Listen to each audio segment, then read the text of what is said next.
Hello, everyone, and welcome to UGA Sports Rumors versus Facts, where we talk about all things Georgia Bulldog football recruiting. I am Blaine Gilmer here once again with my co-host, Jed May, and Trent Smallwood won't be joining us tonight. Life kind of got in the way once again, but hey, that's why there's three of us here. You know, with the little road team, it's kind of like the Freebirds. Was that it back in wrestling where they had the Freebird rule where you could go any of the three could be a combination on a tag team? Jed has no idea what I'm talking about, but any of you old school wrestling fans that know about the Freebirds, that's good stuff. It's good stuff. Let me unmute my man Jed here. Jed, how you doing this weekend? I think you got a lot of family in town, is what you're saying. Yeah, we are. I'm in Ohio, Northeast Ohio, on a family trip. We got a lot of family up here. So here for the week. So new backgrounds. There's some family outside. I'm having a little dinner party, whatever. So apologies if you hear any noise behind me. But I'm 700 miles away, but recruiting down in Athens never stops. So ready to get to it.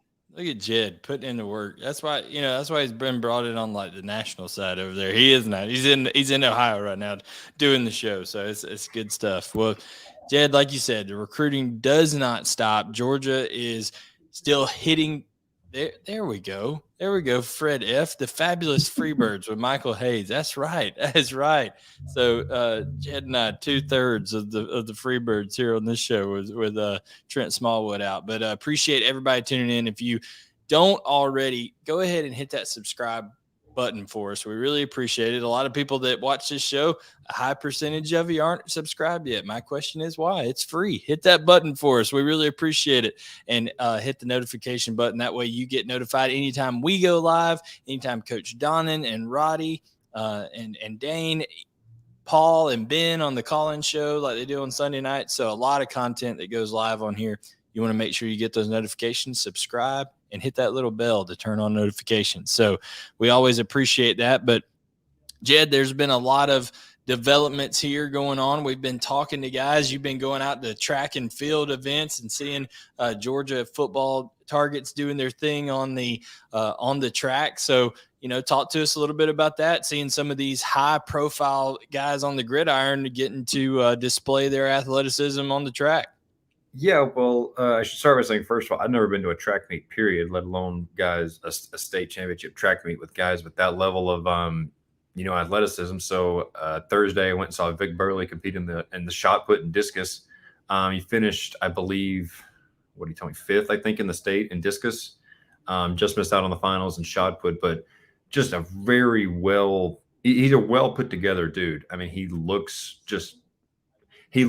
kind of reminds me of Mike Williams. Just he's big. He could play outside linebacker some. That length.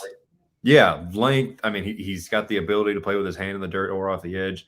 Really nice young man as well, just like Michael. And yeah, saw Zion Ragens, saw Sammy Brown anchor the 4x100 relay for Jefferson. Let's slow that down just a little bit. Sammy Brown anchored the 4x100. Yeah. In the state finals for the Jefferson Dragons, and Sammy Brown, is going to be a linebacker. He's approaching 6'4", the 225-pound mark, and can absolutely fly. Well, and the thing about Jefferson is it's not like one of these counties where he's the greatest athlete to come out of there in 50 years, and they're just going to put him at anchor because he's the best athlete they got. I mean, Jefferson is a good program, a good athletic program, period. I mean, they've had Malachi Starks came out of there in this signing class for Georgia. So the fact that he's earned that anchor spot and was moving, I mean, that video I posted to YouTube, I mean, and the young man was moving. And another guy that really impressed me too, Blaine, was CJ Allen. I saw him. He was taking part in either discus or shot. I got there a little late to see it, but I did talk to him. He's built. I mean, he looks like he was throwing something. We don't know which projectile it was leaving his hand, but something was being thrown. And he's a very just a tank of a human, probably I'd say about 6 foot, 6'1". We were while I was interviewing him, there's some kids playing spike ball. Took a spike ball off the face. Didn't he? He did? You did? Some kid they hit it. hit it off of the side or whatever, and he took it off the face, and he just See, I have didn't even compassion flinch. for him taking it. If you had taken it, I would have been like, "That is hilarious. We should have had Yeah, that on video." exactly. But But anyway, yeah, just physically another well put together young man, and one of the top linebacker targets in this 23 class, along with Raylan Wilson, Troy Bowles, and Joenel Aguero as well. oh, no doubt. We'll be talking about those inside linebackers. Got some questions, man. Loaded up on questions tonight with the vault. A lot of questions. One more reason to be a member of the UGASports.com and be a part of the vault, that community over there where we're constantly talking about recruiting and answering questions with guys.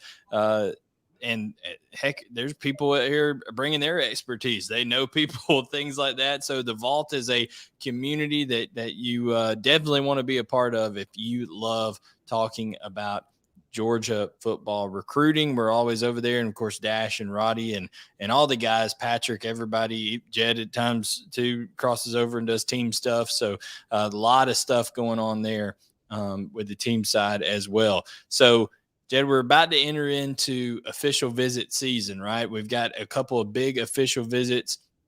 I think it was Deshaun Womack announced that he'll be there May 20th through 22nd. This at the same time that Jaden Wayne will be there. So Chidera Uzo-Diribe, we've said it since he came on here with the University of Georgia. He has very heavily targeted these guys with large wingspans, guys that are tall, that kind of fit this same mold. And he's got two really good prospects coming in Womack and Wayne here at the end of May. Absolutely. And it's one of those, I think Ben has mentioned this too, where it seems like some of these weekends have a specific theme to them. Like there's a weekend where a lot of defensive linemen are going to be here. And this weekend with Jaden Wayne Womack, like you said, Wayne, it's to get that edge class, because you've already got Gabriel Harris in the class. Georgia sits in a very good spot for Tamarian Parker. So say Parker joins the class, that's two, studs at the top of the class. So then you think, who do you round it out with? If you're rounding out an edge class with a guy like Jaden Wayne, that's pretty strong. And then obviously John Womack's not a slouch in himself. So it'll be interesting to see the reactions coming out from this weekend from those two guys, because Wayne's a guy that has been rumored to be either heading Tuscaloosa or maybe staying home on the West Coast with everything Dan Lanning's got going on in Oregon. So it'll be interesting to see. And we've talked about this playing, right? Georgia does on-campus recruiting so well. And so many of these guys were saying, hey, they need to get him back for an official, Now it's time. Like now is the time where Georgia needs to put all their cards on the table and either make a move for these guys or realize they're not really in the running and start moving on to other targets. Also today in that first, along with those two guys, before I go to the first weekend in June, Monroe Freeling's going to be there in the offensive line, target. He's going to be there May 20th as well. So taking his official visit early to Georgia. So, that's another piece of the puzzle. It's kind of these newer coaches, right? Uzo-Diribe, you got Stacy Searels, Brian McClendon, even though he's been around at Georgia before. These early visits are going to be important here just for because there's a finite number of spots, right? And eventually, I know sometimes it seems like Georgia is painstakingly at times for you and I, at least, peculiar and particular about who they're going to take and when they're going to take them and things like that. But it really seems like, things will start coming into shape. I'm not saying you're going to see a run on a ton of commitments or things like that, but I do think you'll start to see some very, very serious positioning with certain guys, certain position groups. Also, I think camps will be big for the first camp season, getting guys in there, and you'll also see some new names rise to the top as we do every year throughout that camp process. I like there, Jed, with Ja'Cory Thomas last year was a guy who camped really well and ended up at the University of Georgia. So there's always these guys that kind of surprise throughout the summer. And we'll talk about that, I'm sure, more here in a little bit. But just going to be interesting to see how these first visits go. Absolutely. And it's the chance to make the first impression in terms of official visits with a lot of these guys. I mean, how often you hear a kid come out of an official visit say, school X set the bar really high? and Georgia's got a chance with these kids because the first weekend in June is a huge weekend on the list as well. So even God agrees with me with the Thunder outside. Um, I mean, it's a big couple weekends coming up, and like you said with the camps, Ja'Cory Thomas, Dylan Bell last year, Cole Spear burst on the scene with that 4.37 or whatever it was at the Appalachian State camp, comes to Athens, and eventually earns an offer and is part of the class. So it's going to be really interesting to see who those 23 names are. Like a lot of in-state kids, Ian Jaffrard out of Whitfield Academy, DJ Braswell will be back at a camp. Guys like that, Jalen Kilgore will be here at some point. Not here because this is Ohio, but back in Athens, camping for an offer this summer. So it's going to be really interesting if those offers go out. Does Georgia become the leader for those guys? Or could a kid commit on the spot? Who knows? So it's going to be really interesting to see how the board shakes out through June with camps. I wouldn't be surprised to see a guy, even though he already has an offer, like Bryce Thornton end up coming in and camping just so, Georgia can do just a little bit more evaluation and things like that there. So I wouldn't be shocked on that at all. But, we'd be remiss if we didn't mention that there is one official visit that's taking place, right now, actually, a rare midweek official visit with Marcus Washington, who's a commit to the University of Georgia. He's there. I don't know if that had to do with scheduling of other things or what, or if just him and his family wanted to take it where it wasn't a huge, recruiting weekend or something. But Marcus Washington Jr. is in Athens now. We saw that confirmed on his social media. And, now we move to that first weekend there. Caleb Downs, Justice Haynes, Jalen Hill, Raylan Wilson, CJ Allen, as you mentioned before, Chris Peel, and Pierce Spurlin. Pierce Spurlin, the heart and soul of this class, the longest committed Georgia Bulldog in the class, longest committed Georgia Bulldog prospect in the class of 2023, announced that, hey, there's going to be a lot of crazy things happening. Like he said it's going to be big news coming that first weekend. And, you got to circle some names on there like Justice Haynes, like Caleb Downs, that could provide some big news. Maybe Tamarian Parker ends up coming to that weekend. I don't think he's kind of firmed up exactly when he's going to take an official to Georgia, but that could be another guy to kind of look at there. So, Jed, there's lots of guys that are kind of feels like they've been on the cusp there of committing to Georgia for a while. That being there with a guy like a Pierce Spurlin, who's kind of the heart and soul of that class, could not only with being around the staff, but being around him could go a long way. Sorry, I'm kind of in the middle of the apocalypse right here now, I guess. Man, there's so many distractions. I got family outside. I got Noah swimming by outside the window. There's so much stuff going on. Anyway, a guy I'm interested to watch that first weekend is Raylan Wilson because he committed to Michigan over Georgia last, I believe, December. Georgia has still been in contact. Schumann saw him at his school. He visited Athens either in March or April, and it's always seemed like Georgia has been there, but just either there wasn't enough interest from Wilson or Georgia didn't feel enough about him. And last time a kid that was committed took an official visit to Athens, it was Justin Redd. And he committed during the official visit and ended up committing to Georgia like a week later.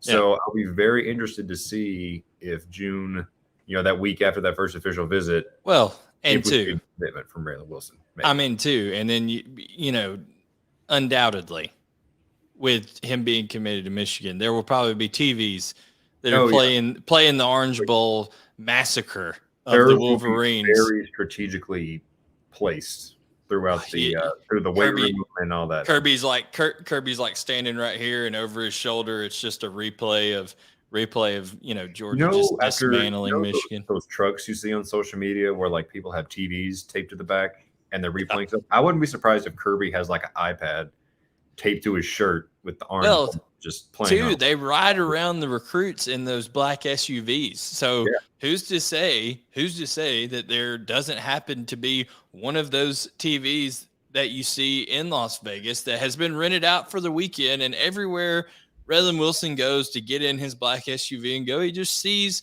the replay of the Orange Bowl and Georgia, exposing Michigan as a overhyped fraud. I mean, that's how it goes, But when it comes down to it, nothing surprises you in recruiting these days, and wouldn't put that past Georgia.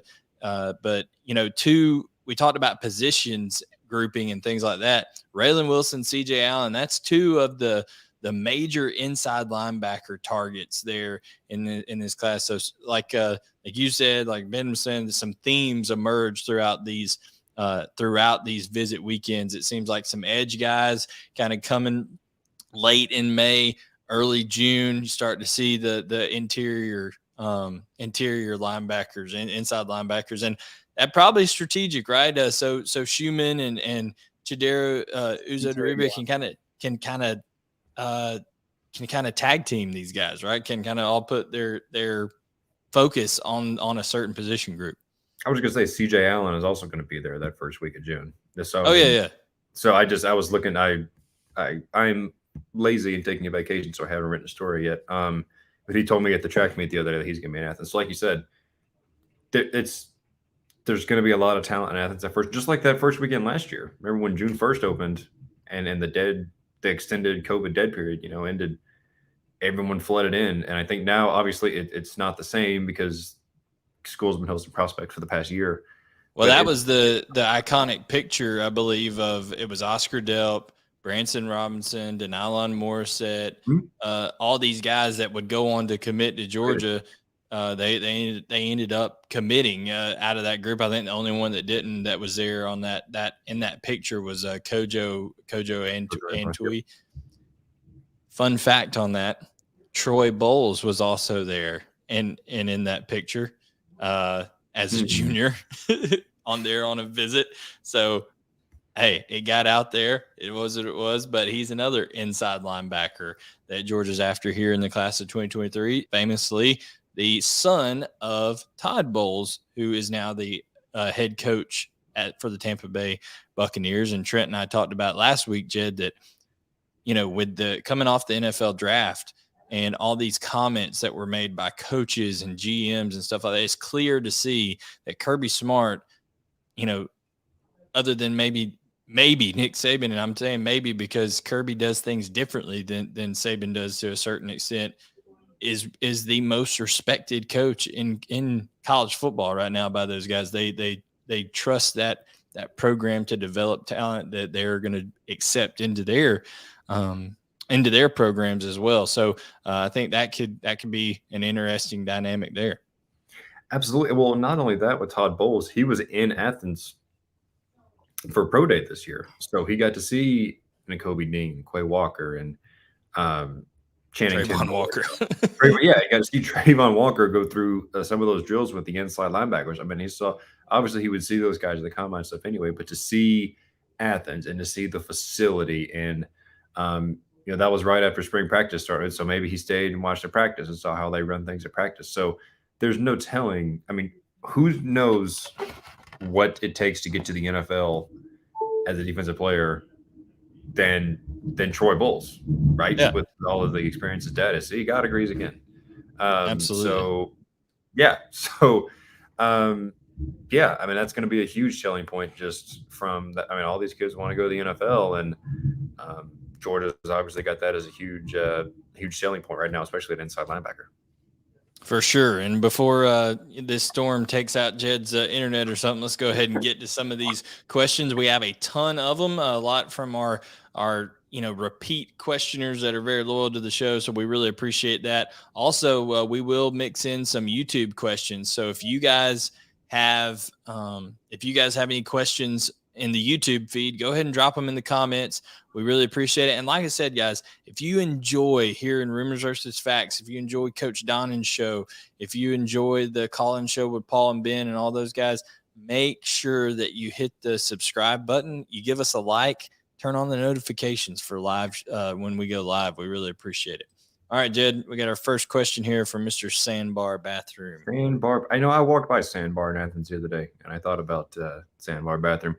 Feels like the offensive line has been the most ambiguous in terms of what our board looks like. Do y'all think the staff is just wanting to have guys camp first in June and then go from there? Like I said, I do think that Stacy Searels will want to see certain guys, but there's been some guys that Georgia's been on for a while, Jed, when it comes to guys like Monroe Freeling, who's taking that official visit, like Madden Sanker, who's an in-state guy that I think Stacy Searels, had a really good rapport with when he was at North Carolina, honestly, and now he's come down to Georgia. So I feel like Madden Sanker just kind of wants to take those official visits. I still like where Georgia stands there, but told everybody a little that sometimes you tune into rumors versus facts to get some breaking news, right? Stuff we hadn't even put on the vault. I talked to Tyree Adams today. Big tackle out of New Orleans. He tells me that he wants to take an official visit to Georgia. Doesn't know the exact date yet, but he will be coming for a game in the fall. He says that atmosphere is very important to him. He was blown away by the atmosphere that Georgia even had at G-Day. So he really wants to experience what it's like in the fall. So you're hearing it here first. Tyree Adams will be making an official visit to Georgia. So a lot of those guys kind of come up. They also have Shamrod Umarov that's coming June 10th through 12th. So Jed, there's a ways to go with the offensive line, but I feel like Stacy Searels is still in the process of evaluating, making initial contacts, cultivating prior relationships, things of that nature. Yeah, and I think when we were talking about camps earlier, I feel like those positions with new coaches will see the most movement, right? Because, thank you. Because Stacy Searels hasn't seen a lot of these guys, and same with Fran Brown, and to an extent, probably the same with Brian McClendon when you talk about these in-state guys. So I talked to Zion Ferguson, a Rivals 250 defensive back out of Grayson last week, and he was like, "Yeah, I hadn't heard from Georgia much since the coaching switch. They're dropped down my board a little bit, but I think it'll probably rise up once I go back in camp and see the coaches." And speaking of offensive line, with this question, a guy like Ian Jaffrard, who was offered by Stacy Searels in North Carolina, things were beginning to pick up there. He comes to Athens, he came to Athens in, I believe, January or March, returned for G-Day as a surprise visitor. That's a guy who could show out and earn an offer with a strong camp performance. So guys like that, with these position coaches in particular, the new guys, Searels, Brown, and McClendon, that you could, and uzo-diribe as well. Can't forget about him. So those positions are really ones we need to watch for in terms of guys that kind of come from off the radar, and receive heavy interest from the Bulldogs. No doubt. And one of those new coaches, like you mentioned, Brian McClendon there with the receivers, and this question from Big Dog centers around one of those coveted receivers. Yes, with Hakeem Williams seemingly training elsewhere and Brandon Ennis in and out of the loop at this point, what elite receiver do you feel good about us, UGA, landing in this class? Well, first of all, I would say that even if there's some talk or, rumor, innuendo about Hakeem Williams at A&M, I don't think it's serious enough yet to be chalking him up to A&M. I think that Georgia's still very, very much alive in that recruitment. He's visited Georgia many, many times. I feel like Georgia will get an official visit from Hakeem Williams, and he will on June 17th through 19th, actually. And, I think that you can't really stake down any of these recruitments until after June. Let's get through June. Let's see how these official visits go out. Brandon Ennis, I would be more confident in Hakeem Williams than I would Brandon Ennis, honestly, at this point. Regardless of who's predicted what, where, doesn't matter to me. I feel like Georgia has a good chance with Hakeem Williams. He loves Brian McClendon. So we'll see how that all takes out. But Jed, I just any guys that you're thinking, that stand out other than Hakeem Williams. I know one that comes to the top of my mind is Tyler Williams, down in Florida as well. Tyler Williams, there's Anthony Evans. I guess this all really depends on your definition of elite, but Anthony Evans with that kind of speed certainly fits the definition of elite in that category. Jalen Hill, I see down here, is mentioned as a guy. Rico Flores has Georgia in his top 3 in his committee. He loves Georgia. I think that commitment. And he will be committing soon. Yeah, he will. It's July, I want to say July 9th or July 3rd, somewhere in that. And I think I feel like that commitment could come down to, Georgia and Notre Dame offered chances to break in and play early. Ohio State obviously has the track record of what they've done at receivers, so it could come down to what he likes better there. And then you look at a guy, I mean, Carnell Tate, Georgia's in his top 5. Seemed destined to get an official. I mean, I wouldn't say that it's likely, but this time last year we didn't think Marvin Jones was going to end up in Georgia, and he comes to Athens. Georgia crushes an official visit, and now he's a Bulldog. So can't rule. I mean, at this point, I would say Carnell Tate is more likely than Brandon Ennis. I don't see Georgia getting Brandon Ennis. Really, yeah. They had that flash in the pan, little boost, and when he had that tweet that people might have read too much into, with Georgia hired Brian McClendon, and ever since then it's back to the same old USC, Alabama, typical suspects. So Hale, Flores, Tyler Williams, Anthony Evans. Yeah, those are all going to be the guys that make their way to campus, and you just got to see there's going to be 3 or 4 that end up deciding to come to Georgia, and there's going to be guys that are come along late as well. Look at CJ Smith in this last class, who's one of the fastest guys in college football. Him and Arian Smith, that combo together. So I was just gonna say one more thing. We were talking about elite receivers. Raymond Cottrell is no slouch. Yeah, he's a Rivals. I don't know if he's 250, 150. 178, whatever. But he's not a bad receiver in his own right. I mean, that's a really solid guy to start your class with, and then build around from there. Yeah, it's gonna be interesting to see how all that plays out. Also, to be quite honest with you, I think there's going to be some schools that are going to be impacted by these new restrictions that have been placed on with the NIL and the investigations and all that kind of stuff. So you may see some wavering away of certain classes, i.e. Tennessee in the class of 2022, how they started, and just that class totally fell apart. So, just be wary of just because a guy's committed somewhere now or leaning somewhere now, doesn't necessarily mean that's where a guy is going to finish up. All right, WNL Law Dog. Like I said, the NIL, I'll take this one. Whenever NIL comes up, it seems like everyone thinks UGA is at a disadvantage. Why? So, Jed, we'll take that part first. Why do you feel that people feel that way? I mean, I don't know that Georgia's at a disadvantage as much as it is. I just don't think Kirby Smart makes that a huge part of his pitch. I mean, I talked to oh gosh, I don't know, somebody, Vic Burley.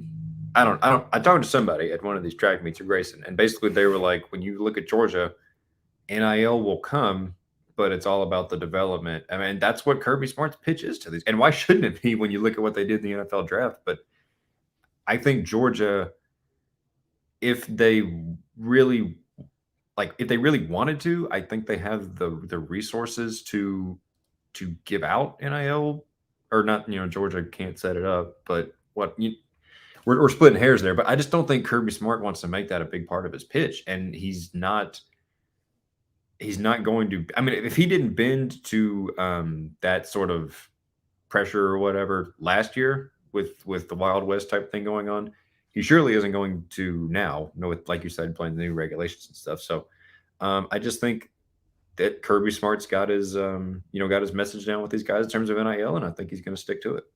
Yeah, $138 million worth of NFL contracts that just came out to these Georgia 15 draftees that came out there. I mean, that's got to be part and parcel number one in the presentation right there. So I think that it's going to be interesting to see how it all plays out. Georgia definitely.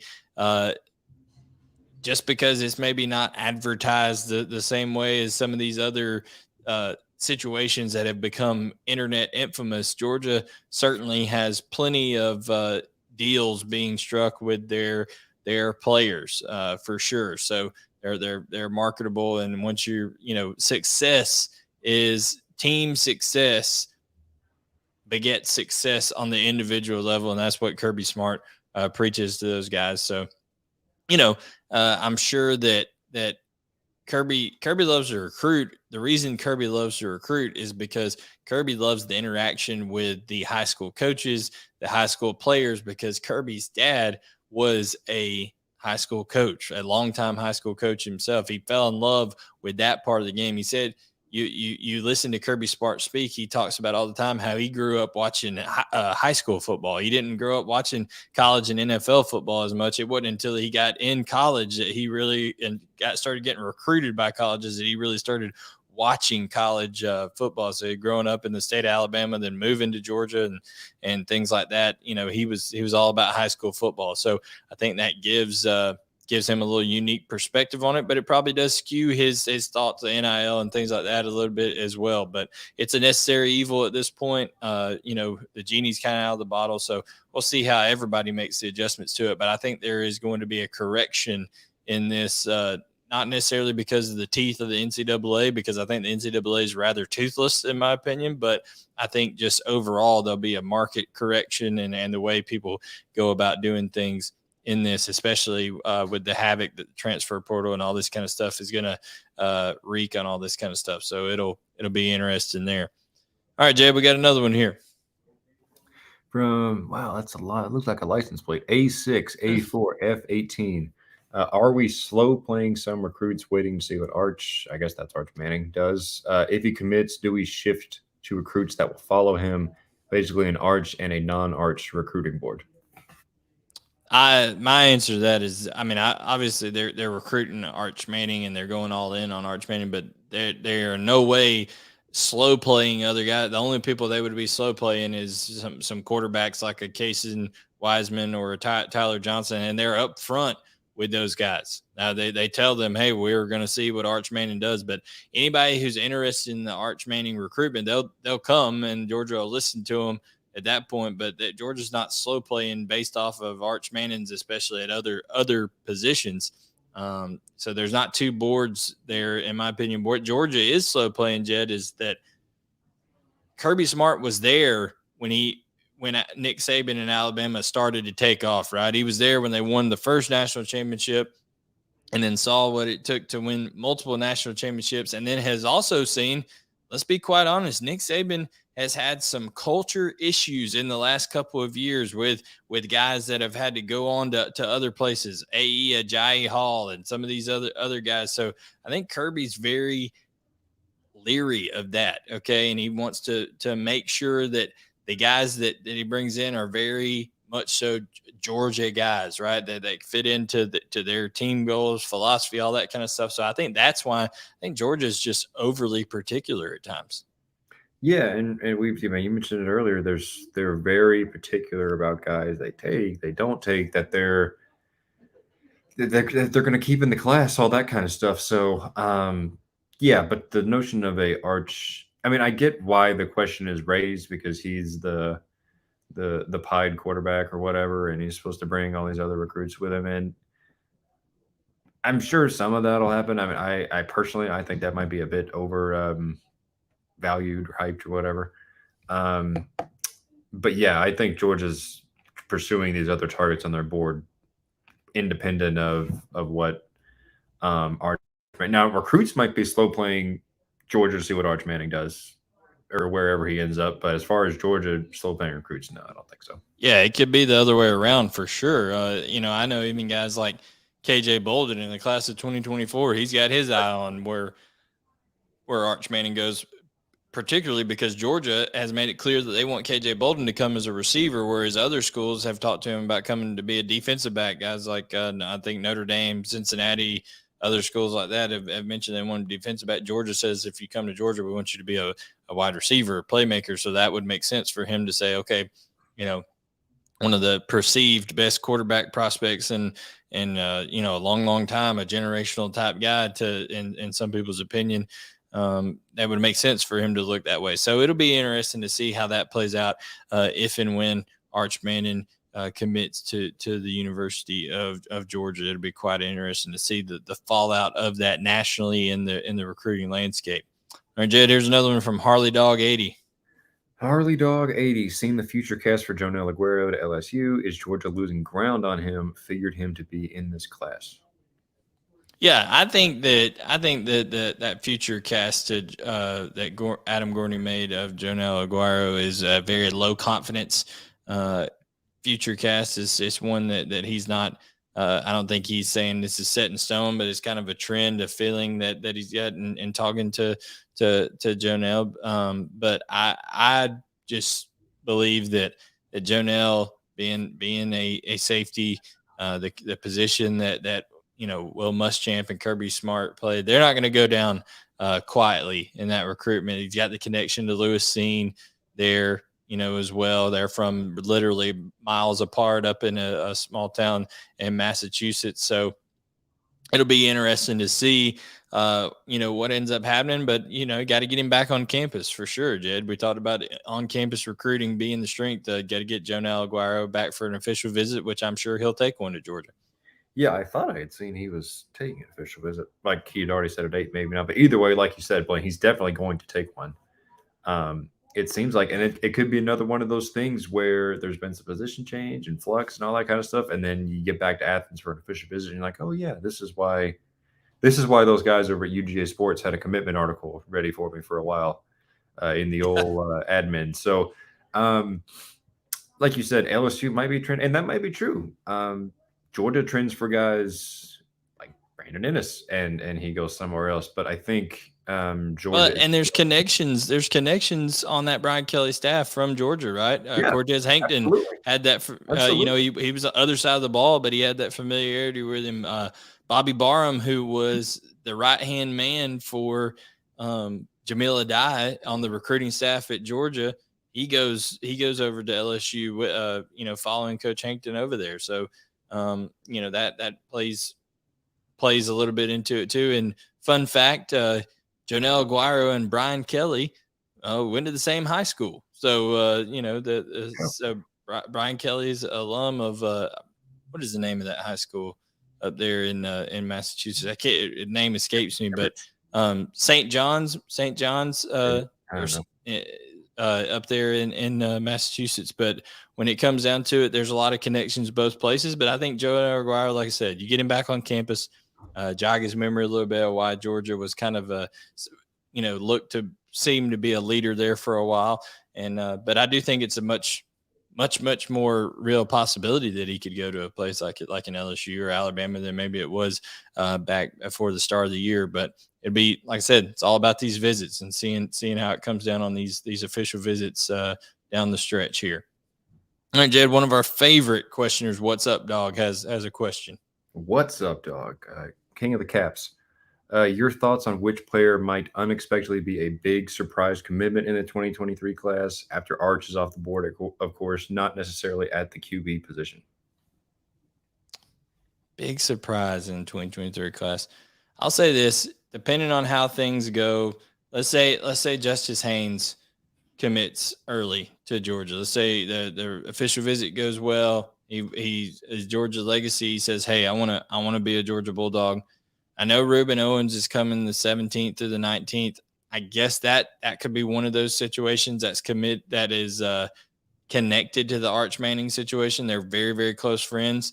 But I still think Texas is kind of a leader there. It'd be hard to see Ruben getting out of the state of Texas, even if Arch Manning were to commit to Georgia. Now, truthfully, Arch is kind of hinting that won't happen to the fall anyways. But the longer it drags on, right, I think the more chance that Richard Young and Ruben Owens go elsewhere, and that you could see one of those other two running backs pop a commitment to Georgia upon, being offered, whether that's Jamarin Wilcox or Braswell out of Waco, DJ Braswell out of Washington County in Georgia. So that could be two that I think happen. Any other come to mind, Jed, of guys that you think could pop off? I mean, I don't know how much of a surprise necessarily it is. But what about Samuel Mpemba? I mean, he's a guy that Georgia's kind of come out of nowhere for, and he visited. Talk about a big welcome surprise by a lot of Georgia faithful. That would be it. Believe it was G-Day weekend. He was in Athens, and Chidera Uzo-diribe is doing a great job there. They have the African heritage a bonding point that Uzo-diribe has used with several other guys I've spoken with. So why not? Maybe it's like we were talking about with Carnell Tate. I wouldn't say Georgia's a leader for Mpemba right now, but they get him on campus again, crush an official visit, maybe get him back for a game this fall, depending on what the timeline is. And it's like I was talking about with Jaden Wayne. If you've got Tamarian Parker and Gabriel Harris on board by that time, then you add Samuel and Pimba on top of that. I mean, that is an outside linebacker room just stocked with talent. I mean, you talk about rebuilding that room with what Georgia has lost and is losing after this year. That would that would certainly do it. Adding those three guys and maybe in one or two more. What about Chase Besantis, offensive tackle out of New Jersey? Mm-hmm. That could be, I feel like Georgia will definitely get a official out of him.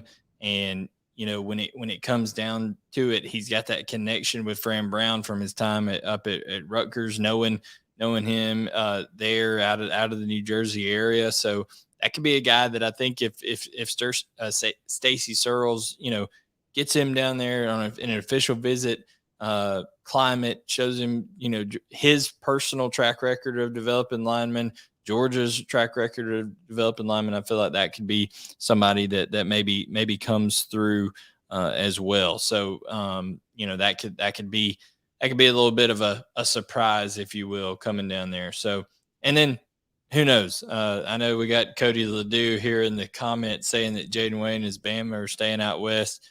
I don't know, man. There's a lot of hype around him and Georgia as well right now. He's built that relationship with Chidera Uzo-Diribe.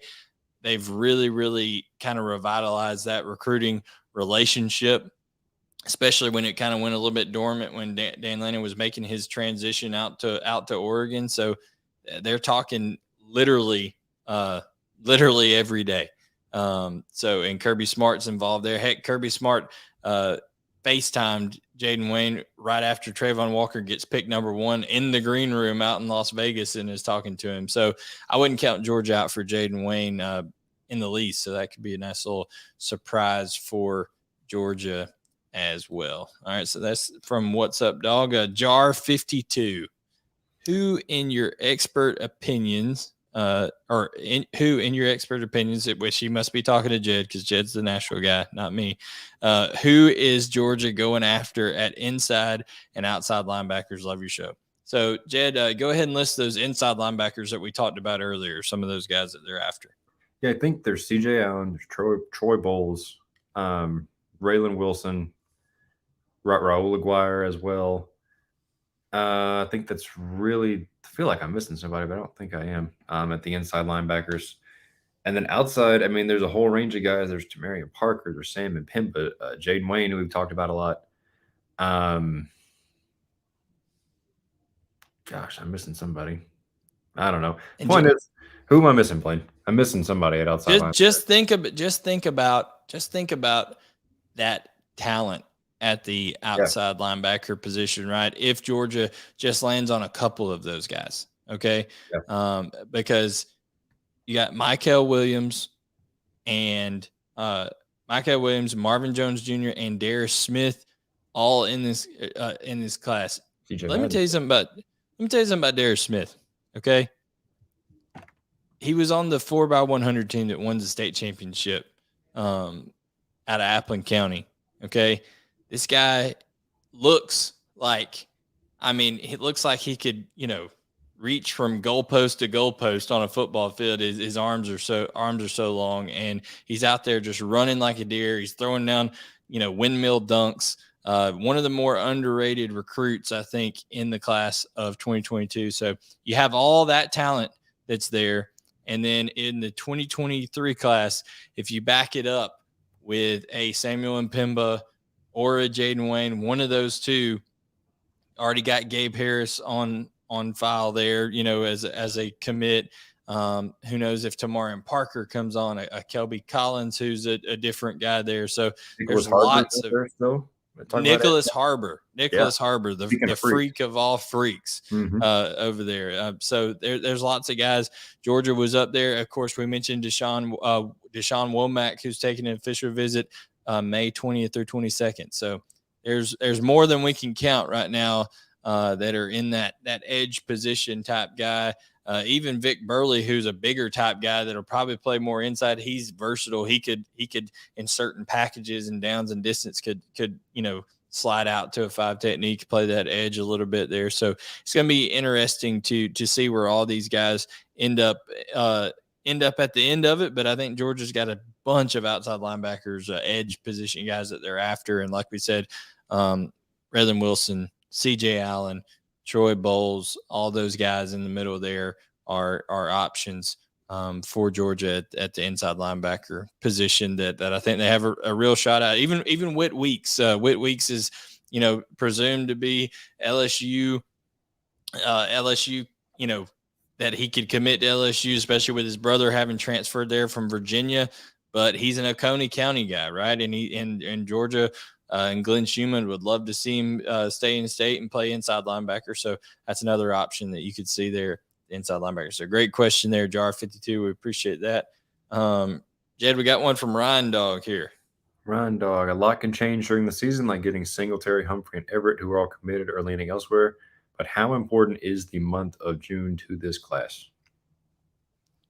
I wouldn't say that if Georgia doesn't get, if Georgia didn't get 5 or 6 commits in June, that all hope is lost. I think, definitely it's important because there's a lot of important official visits taken on there. But in terms of if I had to rank importance 1 through 10, I'd say it's about a 5, 6. I mean, just because there's still going to be, the play on the field in the fall that I think a lot of these guys in this 2023 class, Arch Manning included, has mentioned that. Now, I don't know how much of that is just Manning finding nice things to say about every school that he's considering, because he's been trained to do that since birth, because that is the Manning way, to be very nice and polite and be able to articulate things in a respectful manner. But apparently that is part of his consideration as well. So I think that always plays into things. And who knows, a guy may be committed somewhere, Jed, and they start off as a, heaping pile of garbage to start off the season. And they say, you know what, I think I need to look elsewhere.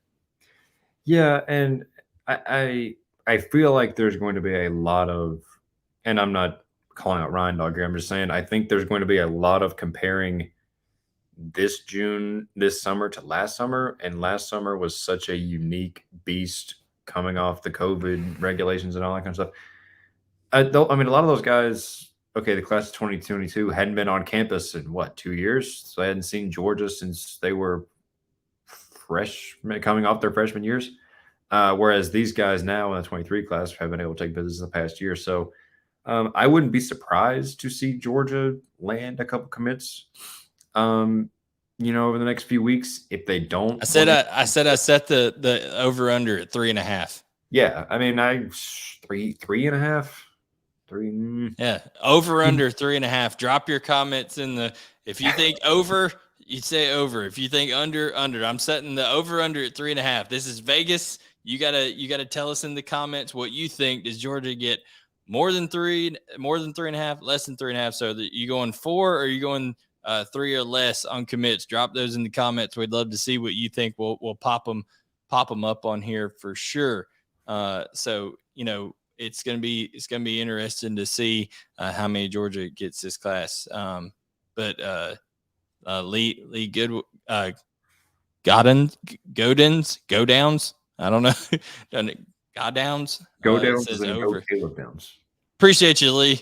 Awesome, man. That's good. So yeah, tell us over under what you think on that. But Jed, like I said, and like you alluded to, I think each thing's its own animal. But it's not over till people put.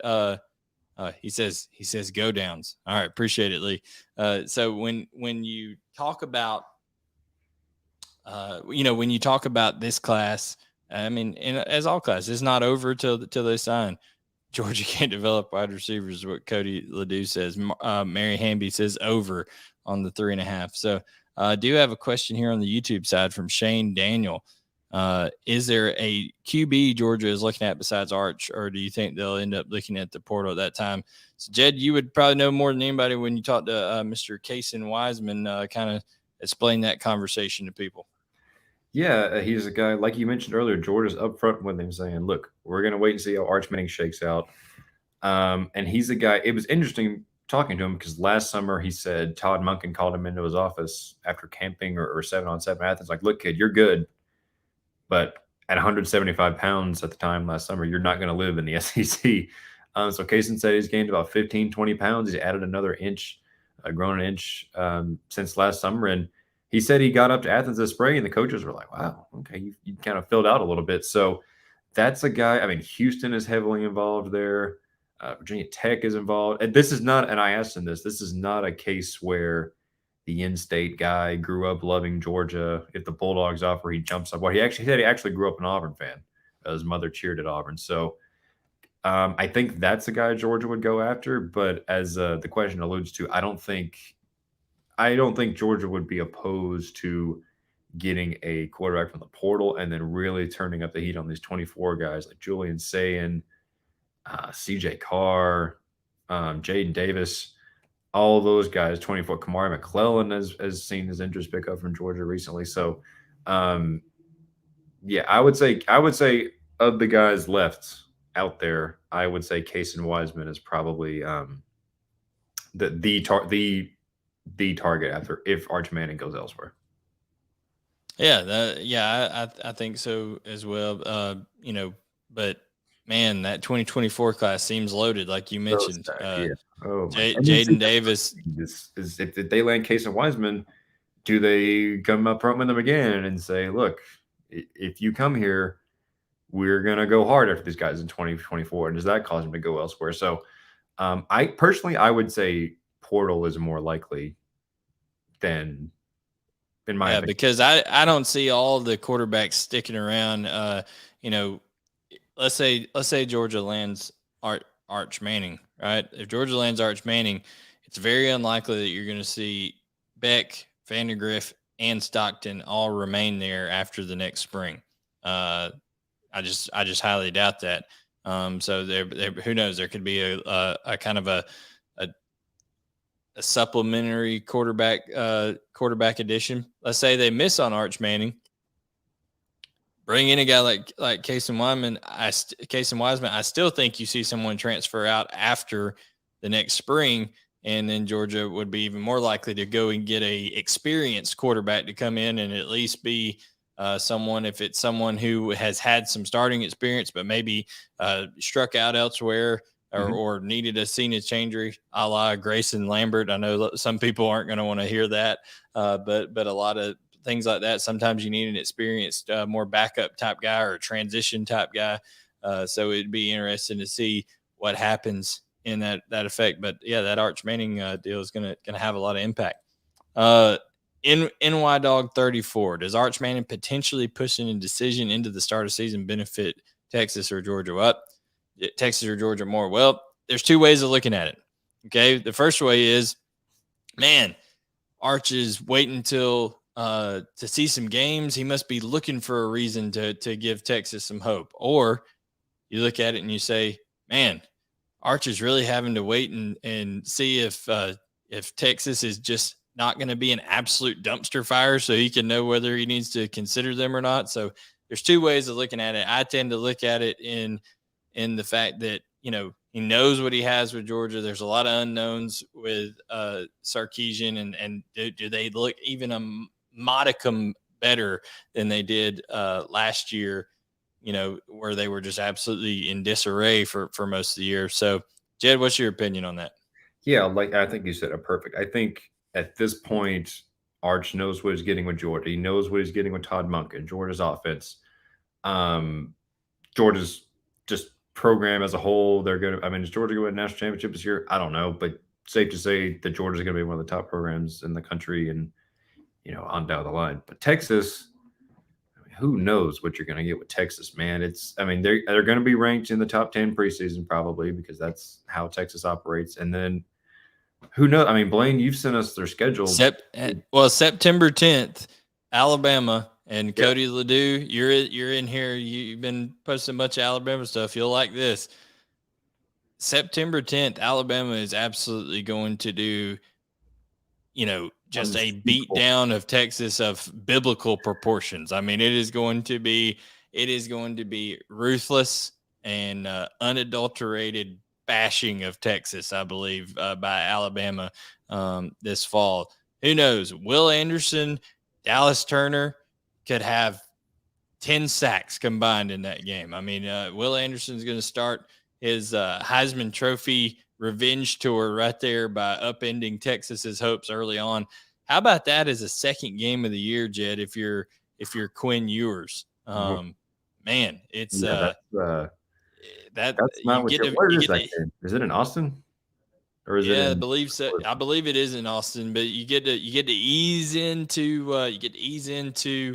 um the UL Monroe game, which hey, UL Monroe has beat big teams before, so don't be shocked if that's a close game. But they go in, they get UL Monroe. They should have some offensive fireworks there, and then boom, here comes a. And I've been saying this on my SEC takeover pod that I do with Tavares King and Noshawn Marino each Thursday.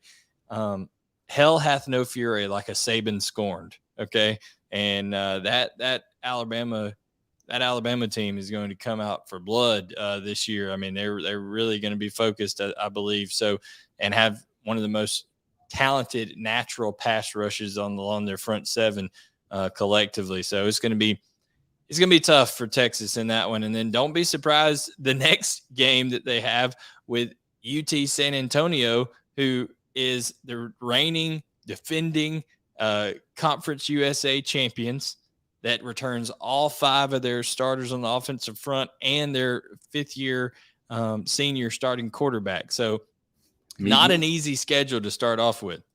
meep, meep. Yeah. Yeah. And so it's like you said. And then the question becomes, okay, how does Texas spin it? Like, say Texas gets slaughtered by Alabama and has a close, say they have a close like 30-24 win over UTSA. Is the question, okay, Texas's product isn't good, I should go to Georgia? Or is it, I could be the guy that leads Texas back? I mean, you could spin this any way you want to and give yourself hope if you're a fan of these teams. But yeah, I don't know. It's going to be Sure. very interesting just to see how that all plays out because Texas has so many unknowns, and Georgia Yeah. doesn't. And, and, They're and two here's the very thing. unique programs at this point. Here's the thing that both have going for them. Arch Manning and the Manning family have both said over and over and over again how important the college experience is to them, right? Well, that specific quote has come up over and over when I talk to sources close to the Manning family. When you hear the Manning family and Arch actually talk himself, man, he came out and said in interviews this past weekend that Georgia is by far and away the best college town he's ever been to. So that's a advantage for Georgia, you would think, in that end. So there's lots of moving parts here, but it's going to be interesting to see how it all plays out for sure. But I think if he truly, which I'd highly doubt, because it seems irrational to put so much in the, not just with Arch Manning and the Manning family, but anybody else, okay, to put that much stock in one game, Jed, or the start of one game. I just don't think that's going to play out well for Texas at all in that Alabama game to start off the year. Yeah, and I mean, from an Alabama fan perspective, I mean, and Cody, I mean, correct me if I'm wrong, but it seems like one of those games when Georgia went to Notre Dame a few years ago, and those fans flooded South Bend. It seems like that could happen again, especially because Austin, I don't know, probably isn't as far from Tuscaloosa as South Bend is from Athens. So, um, yeah, I mean, Alabama could have 25,000 fans in that stadium, especially given that Alabama is going to be a top 3 ranked team in the country coming in, I'm sure. So, and then does that affect Arch Manning? Like anything you mentioned, Yes. it all ties back to Arch Manning somehow. Like, oh man, Texas, man. And I don't know if Arch is even going to be at that game, of course, but I'm sure I'll watch it. And does that sway things? And there's so much stuff that all ties back to this And Alabama technically is not out of it for Arch Manning either as well. You know, he's going to take an official there. So lots of moving parts, like we said here, to see what goes on. Now, our last question comes from Kim Walker. Does Georgia have any interest in 4-star Grant Godfrey? His father, Randall Godfrey, was a dog. I've talked to Grant throughout this process. Georgia has been in communication with Grant, not enough to pull the trigger on offering Grant. So we'll see. Grant still, I think he's still, even though he's going to be a senior, I think he's still growing and developing. His body's still filling out. He's still a little bit on the leaner side and things like that. So it's going to be, he's one of these guys that there's always guys that have big senior years, and senior tape is very, very important, especially to Kirby Smart. I mean, look at Ladd McConkey and his senior tape and what that did for Georgia and their opinion of him. Lots of guys that Georgia, Ja'Cory Thomas, who had great, not only camp, but a great senior season. So a lot of these guys that Georgia kind of waits and see. I wouldn't be shocked if they end up getting involved with Grant Godfrey, who has SEC offers, but right now, Jed, I just don't think it's, in the cards. Yeah. And tying it all back into what we've talked about on the show, that could be a guy that comes and blows the coaches away at a camp this summer and earns an offer. I mean, say he comes up with his high school teammate there, Caden McDonald, and blows the coaches away. And I believe he might even be on a 7-on-7 team. That could also be, he could end up coming after in that avenue. So, that could be a guy that emerges late, or not necessarily late, but emerges later in the summer. And, we'll, if and when that happens, we will be there to bring you all the updates and news you could ever want.